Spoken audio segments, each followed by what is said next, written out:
کچھ لوگ شہوانی ریچھ بن جاتے ہیں، جس طرح ریچھ کے اندر شہوت بہت زیادہ ہوتی ہے، اس طرح کچھ لوگ ہیں کہ وہ پاک طیب طاہر بیویوں کے باوجود بھی سویر سے شام تک ان کی نظریں بدکاریاں کرتی ہیں۔ ایسے بدکار لوگ ہیں کہ کالج کے اندر اپنی بیٹی کو بھی چھوڑنے جا رہے ہوں تو وہاں بھی اپنی نظر کو محفوظ نہیں رکھ پاتے، حالانکہ وہ اپنی بیٹی کو چھوڑ کے آ رہے ہیں۔ ہر وقت ان کی فطرت ریچھ کی طرح ہوتی ہے، گندے غلیظ۔ تو یہ فطرت بدل گئی ہے۔ قرآن نے جو کہا نا اولئک کل انعام بل ہم اضل، یہ چوپائے ہو گئے ہیں، بلکہ فرمایا چوپایوں سے بھی بدتر ہو گئے۔ یہ چوپایوں سے بدتر کیا ہے؟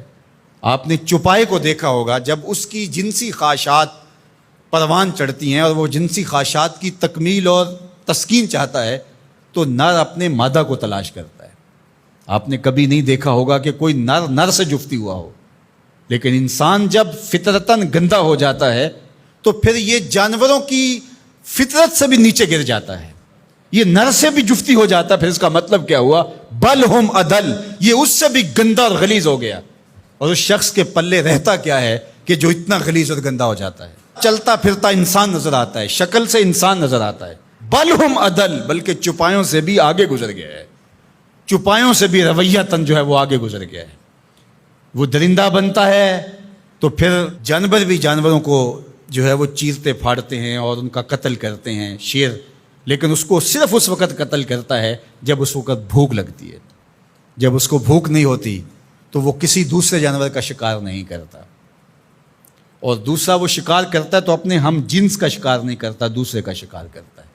اور انسان جب درندہ صفت ہوتا ہے تو یہ انسانوں کے گوشت کے ٹکڑے کر کے اس پہ رقص بھی کرتا ہے۔ آپ تاریخ کی کہانی، اس نے اپنے سکے بھائیوں کو قتل کیا ہے، اس نے اپنی بیوی کو قتل کیا۔ یہ پچھلے دنوں کے اندر ایک خاتون کی کہانی پڑھی تھی، اس نے اپنے شوہر کو قتل کر کے ہنڈیا میں پکایا۔ تو پھر بل ہم اضل ہے نا، یہ چوپایوں سے بھی بدتر ہو جاتا ہے۔ درندہ ہوتا ہے درندگی میں، یہ چوپایوں سے بھی بدتر ہو جاتا ہے۔ یہ ماضی کے اندر جہاد کے نام سے جو کچھ ہوا، انسانوں قبروں سے نکال کر کے ان کی لاشوں کو چوراہوں پہ لٹکایا گیا۔ تو انسان جب درندہ بنتا ہے تو پھر کہاں سے کہاں چلا جاتا ہے، چاہے وہ شہوانی ریچھ بن جائے، چاہے وہ بھونکنے والا کتا بن جائے، پھر اس کی گندی زبان سے کوئی بھی محفوظ نہیں ہوتا۔ نہ ماں محفوظ ہوتی ہے، نہ باپ محفوظ ہوتا ہے، نہ بھائی محفوظ ہوتے ہیں، نہ بہنیں محفوظ ہوتی ہیں، اور نہ دوست محفوظ ہوتے ہیں، نہ معاشرہ محفوظ ہوتا ہے۔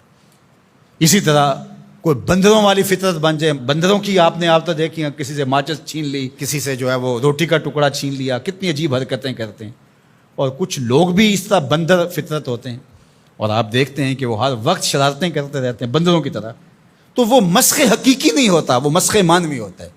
تو بنی اسرائیل کے اندر جو مسخ ہوا تھا، تو ایک قول تو یہ ہے کہ وہ مسخ حقیقی ہوا تھا، ان کی شکلیں ہی بندروں والی ہو گئی تھیں۔ لیکن دوسرا قول یہ ہے کہ مسخ حقیقی نہیں ہوا تھا، مسخ مانوی ہوا تھا، کہ شکلیں تو بندروں والی نہیں ہوئی تھی، عادتیں بندروں والی ہو گئیں۔ اللہ اکبر، عادتیں بندروں والی ہو گئیں۔ اس امت کے اندر مسخ حقیقی نہیں ہوگا، اس امت کو اللہ نے محفوظ رکھا ہے مسخ حقیقی سے، لیکن مسخ مانوی ہوتا رہے گا۔ لوگ مختلف جانوروں کے مشابہ عادات اختیار کرتے رہیں گے۔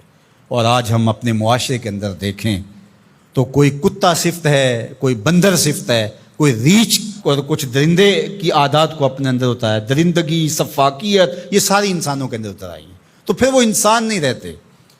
غالب نے کہا تھا نا کہ آدمی کو بھی میسر نہیں انسان ہونا، جب یہ حد سے گزرتا ہے تو پھر بہت آگے نکل جاتا ہے، اور پھر یہ انسان نہیں رہتا بلکہ بندروں اور خنزیروں سے بھی آگے بڑھ جاتا ہے۔ اور یہ میں نہیں کہہ رہا، اولئک کل انعام، قرآن کہتا ہے یہ چوپایوں کی طرح ہے، بل ہم اضل، بلکہ چوپایوں سے بھی گیا گزرا ہے، چوپایوں سے بھی آگے گزر جاتا ہے۔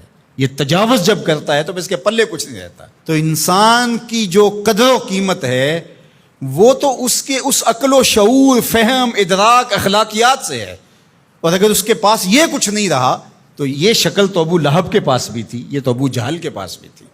تو اس لیے قرآن مجید کے ان احکام کا اور ان واقعات کا انطباق کرے اپنے اوپر کہ ہم اس میں سے کس عذاب میں، کس مصیبت کے اندر مبتلا ہیں اور ہو سکتے ہیں، اور اس سے بچنے کی صورتیں کیا ہیں۔ آج ہم اپنی خواہشات کے غلام بن جائیں اور شرعی تعلیمات کو، نبوی منہج کو، طریق کو چھوڑ دیں گے تو پھر ہم بھی بندروں اور جانوروں سے مختلف نہیں ہوں گے۔ تو اللہ تعالی ہمیں اچھا صالح پاکیزہ انسان بنائے.